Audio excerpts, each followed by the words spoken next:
तर उपमुख्यमंत्री एकनाथ शिंदे यांनी नागरी उड्डाण मंत्री राम मोहन नायडू यांच्याशी फोनवरून चर्चा केल्याची माहिती मिळते। महाराष्ट्रातील जे पर्यटक काश्मीर खोऱ्यात अडकले आहेत त्यांना स्पेशल विमानाने महाराष्ट्रात आणण्याची त्यांनी विनंती केली आहे। राम मोहन नायडू यांनी तात्काळ ही विनंती देखील मान्य केलेली आहे। उद्या महाराष्ट्रातील अडकलेल्या केंद्रीय गृहमंत्री आणि अमित शहा यांनी पहलगामला जाण्याची देखील आता शक्यता आहे। अमित शहांची श्रीनगरमध्ये उच्चस्तरीय बैठक पार पडेल।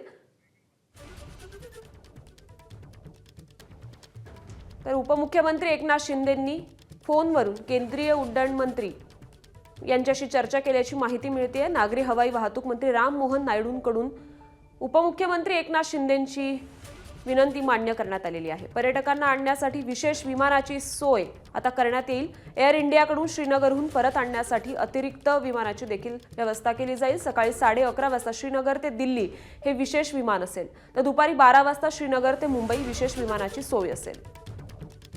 उपमुख्यमंत्री एकनाथ शिंदेंनी नागरी हवाई वाहतूक मंत्र्यांशी फोनवरून चर्चा केल्याची माहिती मिळते।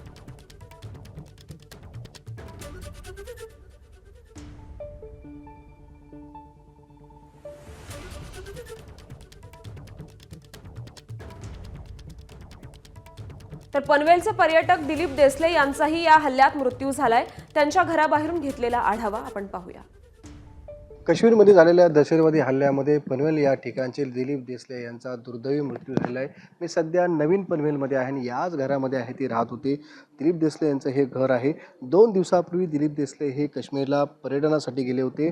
पनवेलमधील निसर्ग पर्यटन जी कंपनी आहे त्या कंपनीच्या माध्यमातून जवळपास 39 लोक आहेत ते काश्मीरला गेले होते। याच्यामध्ये पनवेल, रायगड आणि ठाण्यातल्या पर्यटनाचा समावेश आहे आणि यामधील आहे ते दिलीप देसले यांचा दुर्दैवाने या हल्ल्यामध्ये आहे तो मृत्यू झालेला आहे। त्यांचे जे साथीदार होते, त्यांच्या जे बरोबर ते सहकारी होते सुबोध पाटील, ते या हल्ल्यामध्ये जखमी झाले आहेत। सध्या त्यांच्यावरती काश्मीर या ठिकाणी उपचार सुरू आहेत। दिलीप देसले यांच्या पत्नी आहेत त्या आणि जे सुबोध पाटील यांच्या पत्नी आहेत त्यांना कोणत्याही प्रकारची इजा झालेली नाही, ते सध्या सुरक्षित आहेत। आपण जर पाहिलं ही दिलीप देसले यांचं कुटुंब आहे ते उद्या सकाळी पहाटे पहिल्या फ्लाईटने आहे ते मुंबईवरून काश्मीरला जाणार आहे, श्रीनगरला जाणार आहे।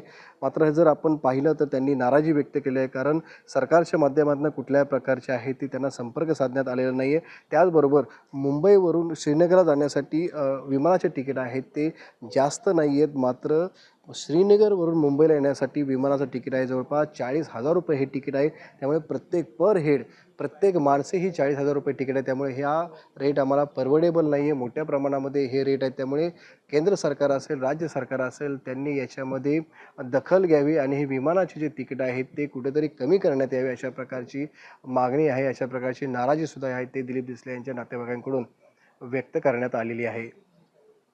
विनायक पटेल, एबीपी माझा, पनवेल, नवी मुंबई। एबीपी माझा, उघडा डोळे बघा नीट।